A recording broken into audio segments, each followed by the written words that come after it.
खूनी कुआं। सीमा गर्मियों की छुट्टियों में अपनी नानी के गांव आई थी। सीमा नानी के घर पहुंचने के बाद अपनी नानी के पैर छूती है और उनसे आशीर्वाद लेती है।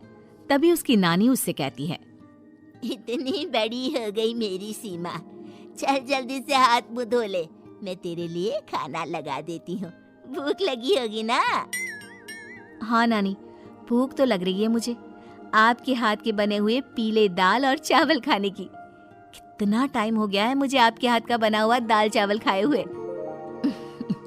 तू तो नौकरी में व्यस्त थी, तो तुझे कहाँ से टाइम मिलेगा अपनी नानी के लिए? और जब इतने टाइम बाद आई है तो ज्यादा टाइम के लिए रुक कर जाएगी तू। हाँ नानी, इस बार पूरे 2 महीने के लिए आई हूँ। सीमा की नानी अंदर जाकर उसके लिए खाना बनाने लगती है। सीमा कमरे में अकेली होती है, तभी उसे किसी औरत के रोने की आवाज सुनाई देती है। वो कभी खिड़की से बाहर झांकती है तो कभी दरवाजे से बाहर झांकती है। उसे समझ में नहीं आ रहा होता है कि आखिर रो कौन रहा है। तभी नानी खाना लेकर आ जाती है। वो अपनी नानी से कहती है, नानी, कोई औरत रो रही है क्या? मैं जब से यहाँ आई हूँ तब से मुझे यहाँ किसी औरत की रोने की आवाज आ रही है। हे भगवान, कहीं ये वही तो नहीं? बोलो ना नानी। अरे कोई नहीं रो रहा, ये तेरे मन का वहम है। और तू ना अब खाना खा ले, ज्यादा यहाँ वहाँ की बातों में ध्यान मत दिया कर।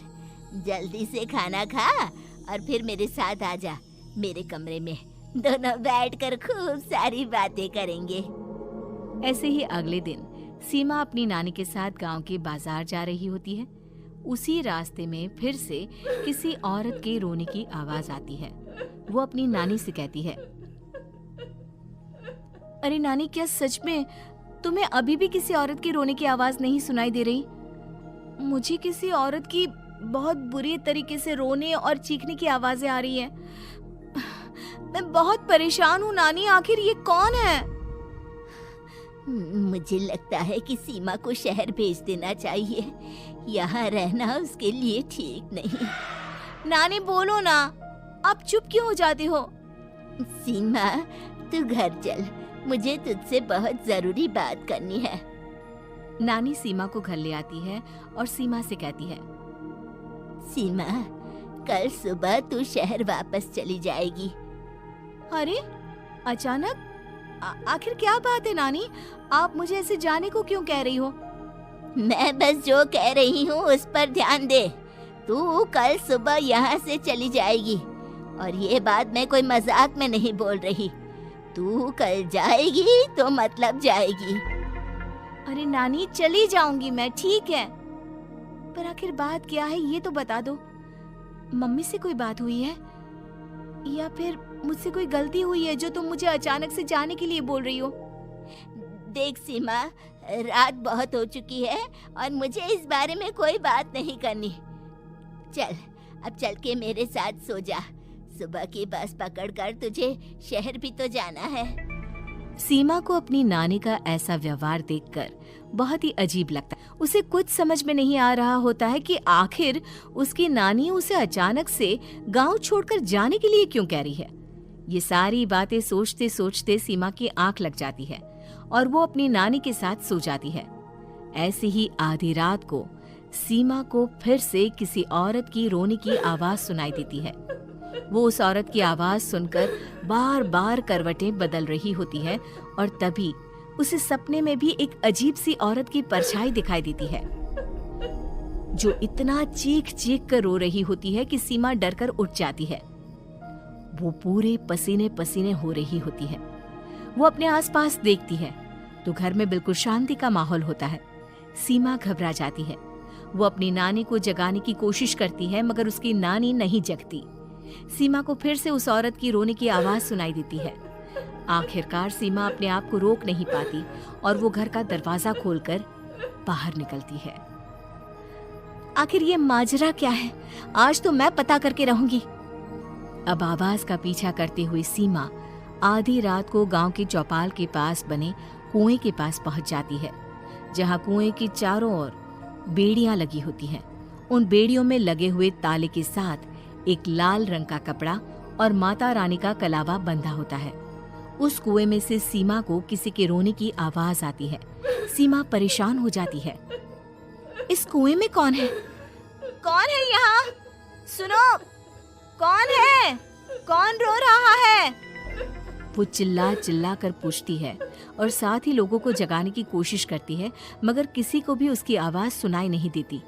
अब सीमा खुद उस कुएं के पास की बेड़ियों और तालों को खोलने की कोशिश करती है और किसी तरह कुछ देर की मशक्कत के बाद सीमा उसको खोल भी देती है। और जैसे ही वो कुआं खोलकर उसके अंदर झांकती है, सीमा उस कुएं में गिर जाती है। इतने में उसकी नानी की नींद भी खुल जाती है और सीमा को पास ना देखकर नानी परेशान हो जाती है।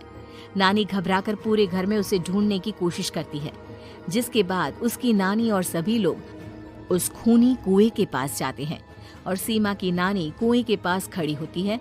सभी गांव वालों और सीमा की नानी को सीमा के चिल्लाने की आवाज आती है, बचाओ, कोई मुझे बचाओ।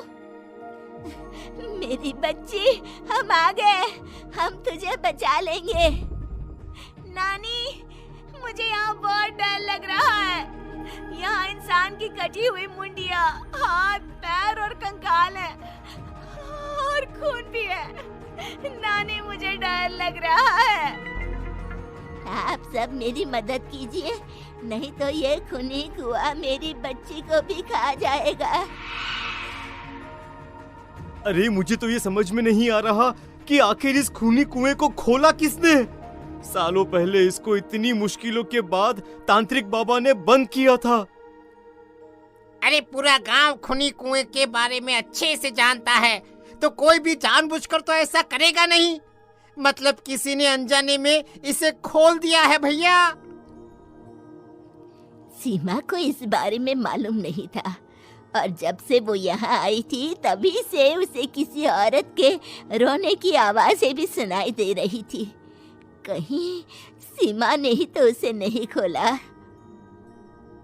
अगर ऐसा है तो फिर सीमा का बचना बहुत मुश्किल है। वहीं कुएं के अंदर सीमा रोते हुए बैठी होती है कि उसे आवाज सुनाई देती है जो कुएं के बाहर खड़े गांव वालों में से किसी को सुनाई नहीं देता। आज सालों के बाद मुझे ताजा खून मिलेगा। तेरा खून पीकर आज मैं अपनी प्यास बुझाऊंगा।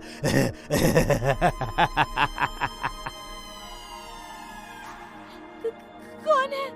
कौन है? मत मारो प्लीज, मुझे जाने दो प्लीज। मैंने किसी का क्या बिगाड़ा है? वो तुझे मरने के बाद पता चल ही जाएगा। जितने में गांव वाले और सीमा की नानी कुछ सोच पाते, उतने में उन्हें सीमा के चिल्लाने की आवाज आती है और अगले ही पल सब शांत हो जाता है। क्या हुआ? सीमा, मेरी बेटी। माफ करना बहन, लेकिन अब सीमा वापस नहीं आएगी। हमें एक बार फिर से कुएं को बंद करना होगा। गांव वाले तभी तांत्रिक को बुलाकर लाते हैं। एक बार फिर अपनी शक्ति से तांत्रिक बाबा उस कुएं को हमेशा हमेशा के लिए बंद कर देते हैं और वहां एक बोर्ड लगा दिया जाता है कि यहाँ आना मना है। उम्मीद है कि आपको हमारी ये कहानी पसंद आई होगी।